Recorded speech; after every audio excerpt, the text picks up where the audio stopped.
우리가 한 달 동안 예배에 대해서 함께 살펴보고 묵상하고 있습니다. 한 해를 시작하면서 먼저 예배에 대해서 여러분들과 같이 나누고 묵상하고 싶었어요. 우리 교회 예배가 더 깊어지고 우리 교회 예배가 더 풍성해지면 좋겠다, 그런 소원하는 마음이 들었고, 더 나아가서 우리 성도들의 삶에 예배가 회복되었으면 좋겠다, 그런 생각했습니다. 여러분들이 이 한 달의 시간이 어떠했습니까? 여러분들이 예배에 대해서 다시 생각해보는 시간이 되었습니까? 정말 여러분의 삶의 자리에 예배가 회복이 되었습니까? 예배를 드리면서 더 감동이 회복되었습니까? 저는 우리 빛의 성도 여러분들이 정말 우리의 삶이 회복되기를 원한다면, 우리의 일터가 회복되기를 원한다면, 우리의 가정이 회복되기를 원한다면 여러분 기도하세요. 하나님, 먼저 예배가 회복되게 하여 주시옵소서.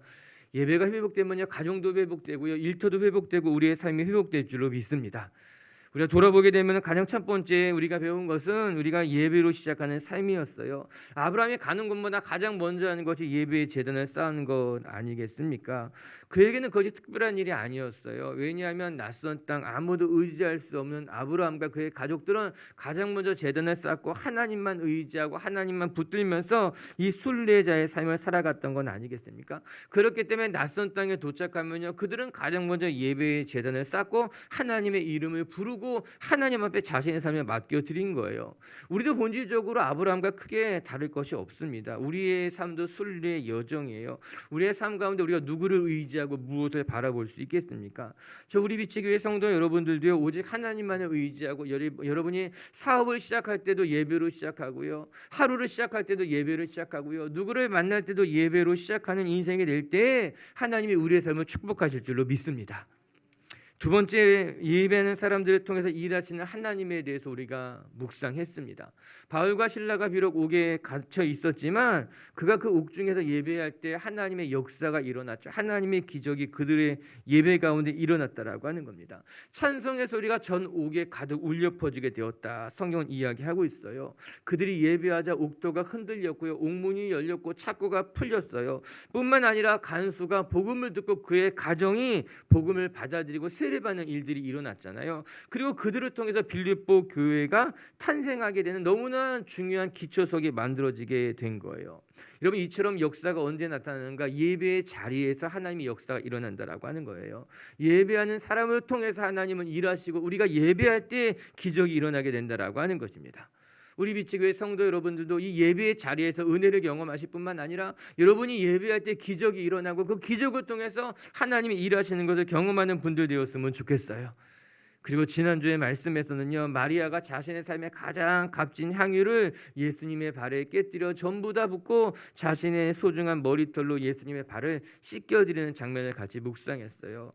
이 여인을 통해서 우리가 배우게 되는 것은 내 삶의 가장 값진 것으로 하나님 앞에 예배할 수 있다라고 하는 거예요. 내 삶의 가장 값진 것을 하나님 앞에 드려도 아까워하지 않는 것이 예배라고 하는 것이에요.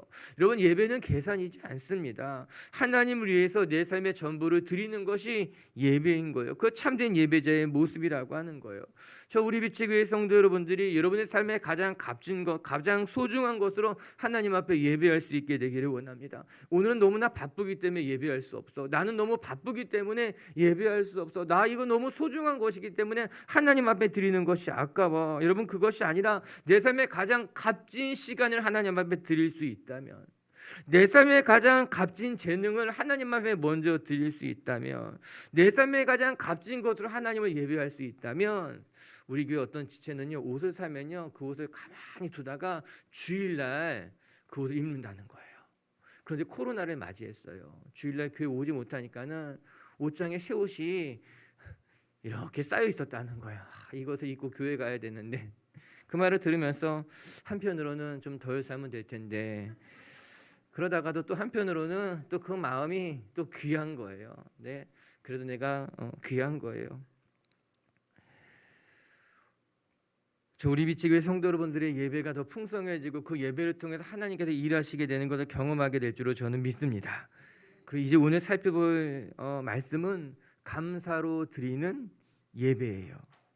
예배에 대해서 묵상할 때 우리가 빼먹을 수 없는 것이 감사입니다. 우리 말씀 한 절 먼저 읽어볼게요. 시편 50편 말씀인데요, 50편 23절의 말씀 한번 읽어보겠습니다. 시작. 그의 행위를 옳게 하는 자에게 내가 하나님의 구원을 보이리라. 감사로 제사를 드리는 자가 나를 영화롭게 하나니 하나님 그렇게 말씀하셨어요. 감사함으로 예배하는 사람들 그 하나님을 영화롭게 한다. 여러분 감사가 이 예배의 최고의 덕목이라고 하는 거예요.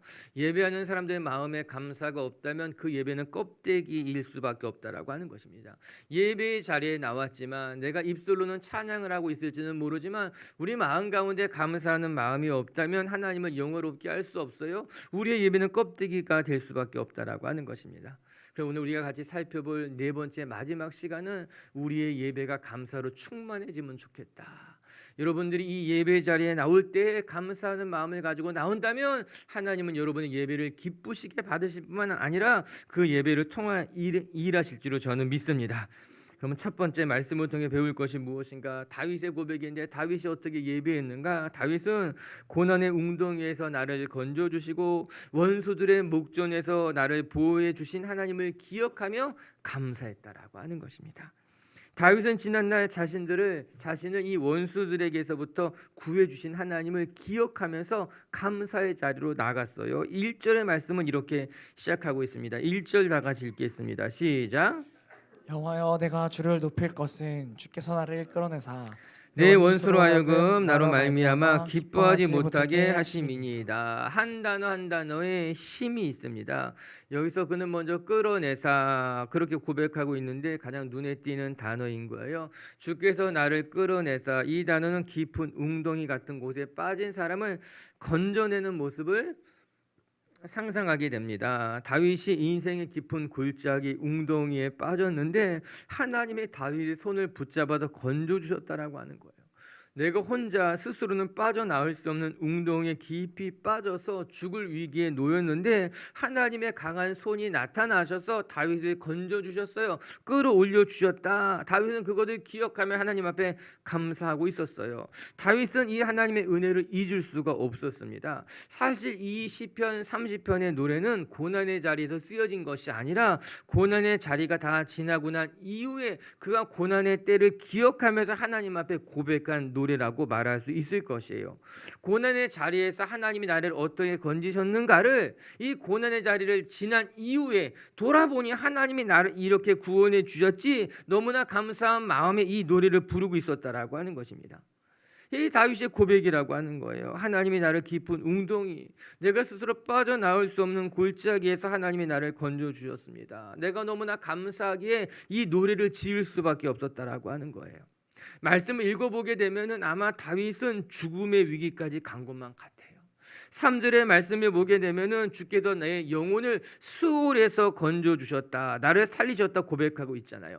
여기서 수올이라고 하는 것은요, 죽은 사람들이 가는 곳을 말하는 것입니다. 즉 다윗이 죽을 위기까지 몰렸던 것인데 그때 하나님께서 그 죽음의 목전에서 다윗을 건져내셨다라고 하는 거예요. 정말 죽을 위기가 코앞에 닥쳐왔는데 이제 다 끝났구나, 이제 내 인생이 다 끝났구나, 내가 죽었구나 생각했는데 하나님이 그때 다윗을 건져냈다라고 하는 것입니다.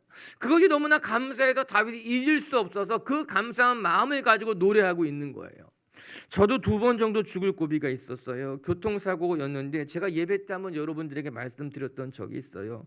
강변북로에서 새벽에 교회로 오는 길에 정말 큰 사고를 당했어요. 한강에 빠져서 죽을 뻔했는데 하나님이 붙들어 주셨어요. 지금도 잊지 못할 사건이에요. 아, 하나님이 정말 나를 붙들어 주셨구나, 하나님이 나를 건져 주셨구나. 그때만 생각을 하면 몸이 떨리기도 하고, 그러면서 또 한편에 감사하고, 그리고 내 마음에 다시 다짐하게 되는 거예요. 내가 잘 살아야지, 하나님이 내게 2번 주신 생명인데 다 잘 살아야지. 다윗도 그런 거 고백한 것만 같은 거예요. 수울의 위기에서, 죽을 위기에서 하나님이 그를 건져내셨기 때문에 다윗은 그것을 기억하고 하나님 앞에 감사한 마음을 가지고 나왔다라고 하는 것입니다. 그리고 또 눈에 띄는 단어가 무엇입니까? 원수들로 하여금 기뻐하지 못하게 하셨다라는 고백인 거예요. 이 말씀이 우리의 마음에 잘 와닿는 사람도 있고 잘 와닿지 않는 사람도 있을 텐데, 가만히 생각해 보면요, 이 말씀 참 은혜로운 말씀인 것만 같아요. 여러분, 내게 좋은 일이 생기면은 그냥 가만히 있다가 내게 나쁜 일이 생기면 득달같이 달려들어 가지고 그렇게 거두는 사람도 있지 않습니까? 우리 앞에 곤란한 일에 빠지면은 내가 그럴 줄 알았다. 그렇게 살면은 어려운 일에 당할 줄 알았다. 내 앞에서 말하지 않더라도 내 뒤에서 그렇게 우리를 흠잡고 내 교회 열심히 다니더니 너 그럴 줄 알았다. 너 그렇게 열심히 봉사하더니 어려움 당할 줄 알았다. 그렇게 말하는 사람들 있잖아요. 못된 사람들이죠. 다른 사람들의 고통을 바라보고 위로하지 않고 오히려 그것 때문에 기뻐하는 사람들이 있죠. 당시 다윗에게 그런 적들이 많았습니다. 그런 적들 때문에 쫓겨다니기도 했고 그런 적들 때문에 원수들 때문에 수모를 겪기도 했고 그들로 말미암아 너무나 많은 마음의 상처를 받았던 사람이 다윗이에요. 그런데 감사한 것은 다윗이 무엇이라고 고백합니까? 하나님께서 그런 원수들로 하여금 기뻐하지 못하게 하나님이 내 영혼을 지키시고 하나님이 내 삶을 보호해 주셨다라고 하는 거예요. 여러분 이런 고백은 너무나 실질적인 고백일 것 아니겠습니까? 사실 우리도 말을 다하지 못한다 할지라도 이런 경우를 한두 번은 다 겪었을 것입니다. 나를 싫어하는 사람들, 나를 원수처럼 대하는 사람들, 내가 잘못한 것은 없는데 왜 나에게 이렇게 하는가 그렇게 말하는 그들 앞에서 하나님이 나의 자존심을 지켜주시고 내 면을 지켜주시고 하나님이 그들이 나를 조롱하지 못하도록 나를 막아주시고 보호해 주시는 것을 아마 우리가 한두 번은 다 경험했을 것만 같은 거예요. 그럼 얼마나 감사한 일입니까? 얼마나 감사한 일입니까? 하나님께서 원수들 앞에서 나를 지키시고 그들이 웃지 못하도록 나의 면을 지켜주시고 나의 마음을 지켜주고 나의 심령을 지켜주시고 그럼 하나님은 어떤 하나님이신가? 하나님은요 우리의 마음을 지키고 우리의 영혼을 지키시고 사람들 앞에서 우리를 보호하시는 분이 우리의 하나님이라고 하는 거예요. 원수들이 우리를 조롱하지 못하도록 원수들이 우리를 비웃지 못하도록 우리의 영혼이 상하지 못하도록 보호하시는 분이 우리의 하나님이라고 하는 거예요. 그 하나님 앞에 감사함으로 나아가는 것이 오늘 우리의 예배라고 하는 거죠. 오늘 하나님 앞에 끊임없이 감사할 줄 아는 성도님들 되시길 주님의 이름으로 축복합니다. 이에 다윗이 이렇게 고백합니다. 4절의 말씀 같이 한번 읽어볼게요. 4절입니다. 시작. 주의 성도들아 여호와를 찬송하며 그의 거룩함을 기억하며 감사하라. 거기 이렇게 밑줄을 그으세요. 그의 거룩함을 기억하며 감사하라. 기억하며 감사하라에 밑줄 그으시기 바랍니다. 우리가 기억해야 될 말씀에 우리가 하나님 앞에 감사한다라고 하는 것은 그냥 감사하는 것, 내 마음에 느껴지는 것에 감사하는 것을 넘어서서 하나님께서 우리에게 베푸신 은혜를 기억하며 감사하는 것이에요. 오늘 다윗이 이 시편을 지을 때 다윗은 지난 날을 돌아보면서 하나님께서 나를 깊은 수렁에서 끌어주신 것에 감사하는 거예요. 원수의 목전에서 나를 건져주신 그 은혜를 기억하며 감사하고 있다라고 하는 겁니다. 여러분 인간이 망각의 동물인 거잖아요. 자꾸만 잊고 살아가는 존재들인 것 아닙니까? 이에 다윗은 이야기하고 있는 겁니다. 하나님의 은혜를 잊지 말고 기억하십시오. 그리고 그것 하나님 앞에 감사하십시오 라고 말이에요. 여러분 우리의 예배의 자리가 더 풍성해지기를 원한다면요 방법은 한 가지인 거예요. 하나님의 은혜를 기억하고 그 은혜를 감사하며 예배 자리 가운데 나와야 된다라고 하는 거예요. 하나님께서 내게 행하신 일들을 기억하면서 하나님 앞에 나아갈 때 이 감사의 제목을 가지고 하나님 앞에 나아갈 때 우리의 예배는 풍성해질 수 있는 거예요. 그냥 앞에서 찬양하는 사람의 노래를 따라서 노래 부르는 것이 아니라 그냥 예배 시간에 맞춰서 그냥 이 자리에 앉아 있는 것이 아니라 내게 베풀어 주신 은혜를 기억하면서 그 감사 제목을 가지고 하나님 앞에 찬양할 때 가사 하나하나에 내 마음의 감사를 담는 거예요. 기도 하나하나에 내 마음을 담아서 노래하게 되는 거예요. 예배의 자리에 은혜를 얻지 못하는 분들이 있습니까? 목사님 저는 예배에 와도요 늘 졸리기만 하고요 감동이 없어요 하는 분에게 제가 방법 하나 알려드릴게요. 여러분 예배 10분 전에만 나와서요 한 주를 돌아보시면서 기도하시기 바랍니다. 예배 10분 전에 나와서 15분 전에 나와가지고 한 주 동안 내 삶에 무슨 일이 있었나, 하나님이 내 삶에 어떠한 일들을 행하셨는가를 기억하고 그걸 써보세요 한번. 그 다음에 그 감사 제목들을 가지고 찬양하게 되는 거예요. 그냥 멀뚱멀뚱 와가지고 허겁지겁 와가지고 이 자리에 앉아서 예배하는데 예배에 깊이 들어가기가 쉽지 않은 겁니다. 찬양이 찬양으로 내 마음에 새겨지기가 쉽지 않다라고 하는 거예요. 그렇다면 우리가 노력을 해야죠. 애를 써야죠. 어떻게 내 예배가 풍성해질 수 있을까? 조금만 일찍 나와가지고 이 자리에 앉아서 한 주간을 돌아보는 거예요. 내게 한 주간 베푸신 은혜가 무엇인가, 감사한 것이 무엇인가, 그걸 다 기록하고 나면요 찬송의 가사가 그때 들리기 시작하게 되는 거예요. 찬송이 흥얼거리는 노랫소리가 되는 것이 아니라 그 찬송 하나하나에 내 마음의 감사를 심어서 하나님 앞에 올려드릴 수 있게 되는 것 아닙니까? 오늘 다시 고백하고 있는 거예요. 기억하며 감사하십시오. 감사라고 하는 것이 그냥 내가 지금 느껴지는 것이 아니라 지난날 내게 베푸신 은혜를 기억하십시오. 지난 한 주간 동안, 한 달 동안, 아니 지난 생애를 돌아보면서 내가 받았던 은혜가 너무나 많은데 그것을 기억하면서 감사하는 거예요. 그 감사의 제목을 가지고 하나님 앞에 예배하는 것이 성도의 예배라고 하는 거예요. 오늘 우리 빛의교회 성도 여러분들이 이 예배가, 오늘 이 예배가 감사로 드리는 예배, 하나님이 행하신 일들을 기억하고 그것에 감사하며 반응하는 예배가 되시기를 주님의 이름으로 축복합니다.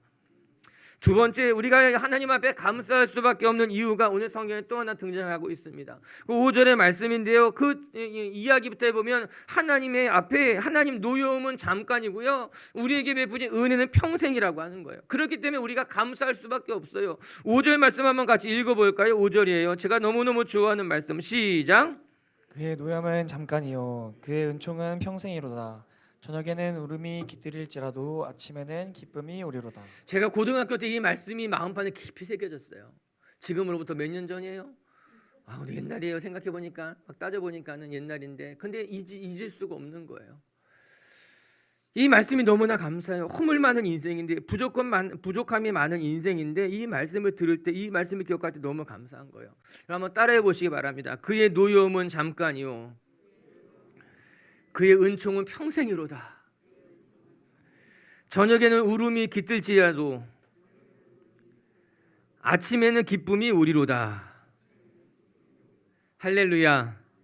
영어 성경으로 보면 더 뚜렷합니다. 하나님의 진노는 for a moment예요. 우리에게 향한 하나님의 은총은 for a lifetime이라고 하는 거예요. 하나님의 진노는 모먼트, 한 순간이라고 하는 거예요. 그냥 우리에게 베푸신 은총은 라이프타임, 평생이라고 하는 거예요.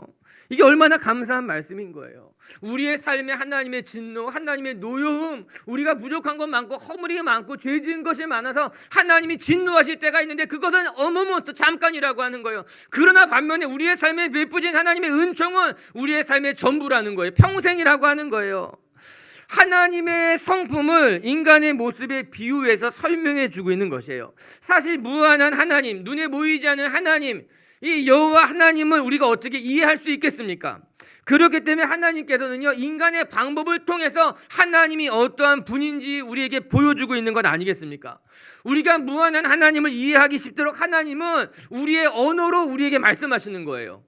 사람을 이렇게 비유로 우리에게 보여주고 있는 거예요. 어떻게 하나님이 어떠한 분인가 어떻게 설명하는가. 다윗은 하나님의 성품, 하나님이 어떠한 분인가에 대해서 이렇게 비유로 말해주고 있는 거죠. 하나님은 어떠한 분이신가. 하나님의 노여움은 잠깐이고 그러나 하나님의 은총은 영원하다. 이것이 우리가 경험하고 있는 하나님, 이 다윗의 언어로 우리에게 말씀해주고 있는 건 아니겠습니까? 사랑하는 미치교회 성도 여러분, 우리가 기억하시기 바랍니다. 노여움은 잠깐이고 은총은 영원하다라고 하는 거예요. 우리에게 베푸신 은총은 평생이라고 하는 거예요. 할렐루야. 반면에 사람들을 생각하면 그 반대인 경우가 많아요. 고맙다고 감사하다고 말하는 것은 잠깐이고 뒤끝은 평생이에요. 어쩌면 우리가 대부분 그런 사람들일지도 몰라요. 고맙다고 하는 말은 가뭄에 콩나듯이 어쩌다 한번 고맙다고 감사하다고 말하고 또 고맙다고 말하고 나서 반나절도 안 지났는데 버럭 화를 내는 경우도 얼마나 많아요. 아침에 그렇게 고맙다고 이야기해 놓고서는 집에 들어가서 확 버럭 화를 내는 남편들. 서운한 마음, 속상한 마음은 왜 이렇게 오래 우리가 간직하는지 모르겠어요. 평생 그것 때문에 붙들고 살아가요. 제 호는 뒤끝 장렬입니다. 그런 사람도 있죠. 저의 뒤끝은 누구도 막을 수가 없습니다. 계속 마음 품고 사는 거예요. 서운함, 속상함, 상처 계속 마음에 갖고 사는 거예요. 그런데 오늘 성경은 무엇이라고 말합니까? 하나님께서는 잊으신다는 거예요. 노여움은 잠깐이고 우리가 허물이 많고 부족한 것이 많지만 그것은 잠깐이고 그러나 우리를 향한 하나님의 은총은 평생토록 우리의 삶을 지키고 돌보신다라고 하는 겁니다. 그렇기 때문에 우리가 하나님 앞에 감사할 수밖에 없는 거예요. 감사한 거죠. 너무너무 감사한 거죠. 하나님 감사한 거죠. 그뿐만 아니라 다윗은 고백하고 있습니다. 밤에는 울음이 기숙할지라도 아침이면 기쁨이 온다라고 하는 거예요. 저는 이 말에 전적으로 동의해요. 그리고 아멘이라고 할 수밖에 없어요. 저는 스트레스를 받으면 잠을 자는 편이에요. 너무 속상한 일이 생기고 화나는 일이 생기면 그냥 잠을 자요. 평소에도 피곤하니까 잠을 자려고 눈만 감으면 또 금방 잠이 들어요. 그런데 그렇게 한숨 자고 일어나면 속상한 것도 잊어지고 걱정도 잊어지는 경우가 거의 300%예요.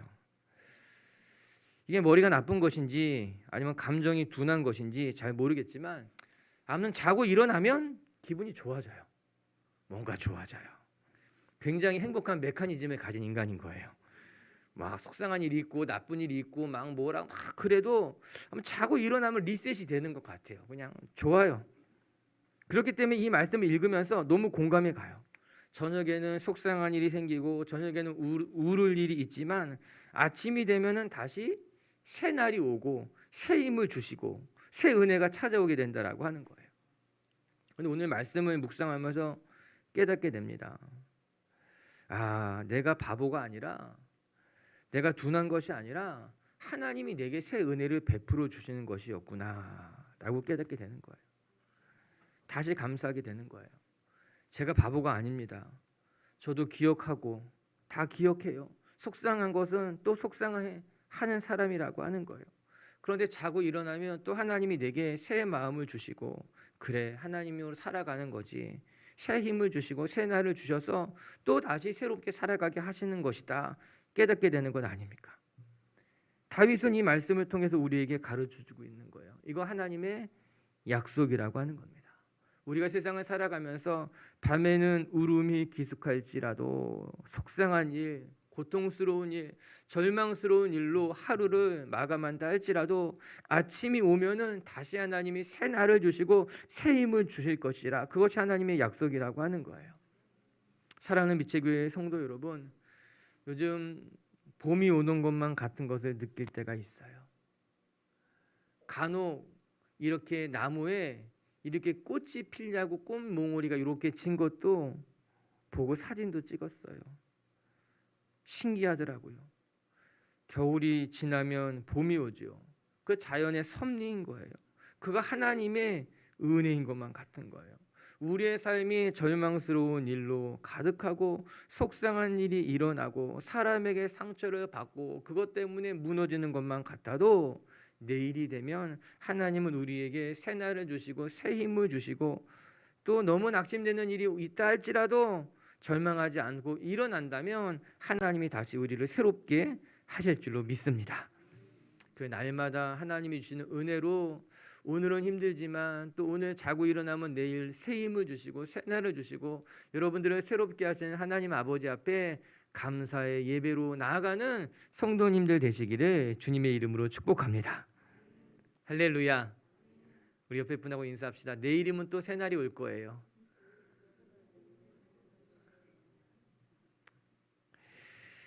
끝으로 오늘 예배를 드리면서 기억해야 될 것, 우리는 예배는 감사를 다짐하는 예배가 되어야 된다라고 하는 거예요. 감사를 기억하며 예배해야 될 뿐만 아니라 이제는 감사를 다짐하며 예배해야 된다라고 하는 거예요. 오늘 시편 30편에서 제일 유명한 말씀은 아마도 11절 말씀일 것만 같아요. 뭐 다 너무나 주옥 같은 말씀이지만 11절은 우리에게 참 익숙한 말씀이에요. 11절 한번 읽어볼게요. 시작. 슬픔이 변하여 내게 춤이 되게 하시며 나의 베옷을 벗기고 기쁨으로 띄우셨나이다. 너무나 잘 알고 있는 말씀이죠. 슬픔이 변하여 춤이 되게 하시고 베옷을 벗기고 기쁨의 옷을 입혀주셨다라고 하는 거예요. 이 모티브를 가지고 얼마나 많은 찬양이 만들어졌습니까? 그만큼 많은 사람들이 공감하고 또 삶에서 경험했다라고 하는 거예요. 우리 하나님이 어떠한 하나님이신가? 11절 말씀에 따르면요, 슬픔을 변하여 찬송이 되게 하시고 우리의 베옷을 벗겨서 기쁨의 옷을 입혀주시는 분이 우리 하나님이라고 하는 거예요. 한 단어로 말하면 하나님은 역전의 하나님이다. 이게 가장 맞는 말인 것만 같죠. 우리의 삶의 슬픔을 찬송으로, 베옷을 기쁨의 옷으로 바꾸는 거예요. 여러분, 사실 오늘 이 시편 30편의 부제가 다윗의 시 낙성식에 부르는 노래라고 나옵니다. 그런데 여러분 생각해 보면 다윗은 낙성식을 하지 않았습니다. 왜냐하면 다윗이 성전을 짓지 않았거든요. 솔로몬이 성전을 지었습니다. 아마도 이 노래는 다윗이 지은 노래이지만 이 노래를 그 이후에 솔로몬이 지은 성전 앞에서 사람들이 이 시편을 가지고 노래를 부른 거죠. 성전을 낙성할 때, 또 성전에 올라갈 때 이 다윗의 지은 이 노래를 가지고 낙성식을 하고 이제 성전에 올라갈 때 노래 부르게 된 것이에요. 즉 하나님 앞에 나아갈 때 이스라엘 사람들이 어떻게 노래하고 어떤 마음으로 나아갔는가 하면은 우리의 슬픔을 변하여 찬송이 되게 하신 하나님, 우리의 베옷을 벗기고 기쁨의 옷을 입히신 하나님을 기억하면서 성전 앞으로 나아갔다라고 하는 것입니다. 1절부터 말씀을 다 돌이켜 생각해 보게 된다면은 이스라엘 백성들의 마음 가운데 성전으로 나아갈 때, 즉 예배 드릴 때 그들의 마음이 어떠했는가 하면은 우리를 깊은 수렁에서 건져 주신 하나님을 기억하면서 성전으로 올라가고 싶었던 거예요. 우리의 삶의 여러 가지 환난 중에서도 나를 보호하신 하나님을 기억하면서 성전에 올라가고 싶었다라고 하는 거예요. 2절의 말씀처럼 하나님 앞에 부르짖으면 우리에게 응답해 주시는 하나님, 3절의 말씀을 보게 되면 우리를 스올에서 건져 주시는 하나님, 5절의 말씀을 읽어보게 되면 노여움은 잠깐이고 은총은 영원하신 하나님, 그 하나님을 기억하면서 성전으로 올라가 예배했다라고 하는 거죠. 그건 예배자의 마음이라고 하는 거예요. 우리 위치교회 성도 여러분들도 성전에 올 때마다 이 시편 30편의 말씀을 한번 읽고 성전에 나오면 나를 건져주신 하나님, 나를 구원하신 하나님, 슬픔을 변하여 기쁨으로 바꾸시는 하나님을 기억하면서 예배당으로 나오시고 예배할 때 우리 가운데 은혜가 있는 줄로 저는 믿습니다. 여러분, 찬송이 하나 떠오르잖아요. 무슨 찬송이에요?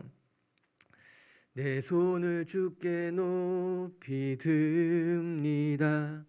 내 찬양 받으시 주님, 내 마음을 주께 활짝 엽니다. 내 찬양 받으시 주님. 그게 뭐예요? 슬픔 대신 일하그 제 대신 화관을 근심 대신 찬송의 옷을 주셨네. 나나나나나나나나. 여러분, 나오셨는데 죄송해요. 여기까지만 불러요.